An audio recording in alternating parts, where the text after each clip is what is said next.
क्या आपको पता है सैटर्न के चांद टाइटन पर कुछ ऐसा होता हुआ देखा गया है जिसने पूरी साइंस कम्युनिटी को हैरान कर दिया है। दरअसल इस चांद का एटमॉस्फेयर इसकी सतह से बिल्कुल अलग होकर लट्टू की तरह घूमता दिखाई दिया है। दोस्तों, यूनिवर्सिटी ऑफ ब्रिस्टल के खगोल वैज्ञानिकों ने 13 साल की रिसर्च के बाद ये पाया कि टाइटन का एटमॉस्फेयर बहुत ही यूनिक है।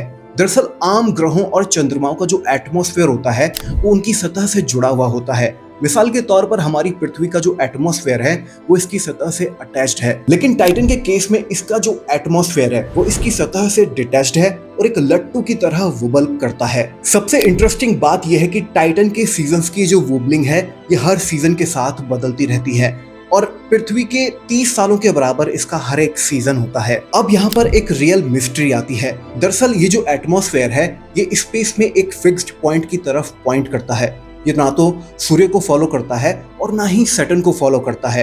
वैज्ञानिकों की माने तो तकरीबन मिलियंस ऑफ ईयर्स अगो यहाँ पर एक एस्ट्रॉइड यानी टाइटन से एक एस्ट्रॉइड टकराया होगा, जिसकी वजह से ही ये कॉस्मिक डांस शुरू हुआ था। पता है, नॉर्मल केस में तो ये होना चाहिए था कि अगर टाइटन के एटमॉस्फेयर को सूर्य की ग्रेविटी इन्फ्लुएंस कर रही होती तो इसके एटमॉस्फेयर की डायरेक्शन सूर्य की तरफ टिल्ट होनी चाहिए थी।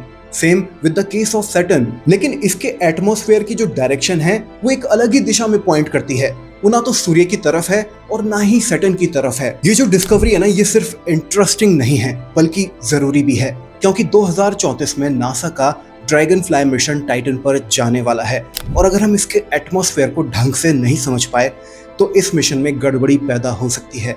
ये मिशन फेल भी हो सकता है। टाइटन हमारे पूरे सौर मंडल में पृथ्वी के बाद एकमात्र ऐसा पिंड है जिस पर पृथ्वी की तरह ही मोटा वातावरण मौजूद है। आपको क्या लगता है टाइटन के इस एटमॉस्फेयर के डोलने के पीछे क्या रहस्य छिपा हो सकता है? नीचे कमेंट सेक्शन में अपनी राय इस चैनल को सब्सक्राइब करते हुए और हमारी लेटेस्ट वीडियो को देखते हुए जरूर दीजिएगा।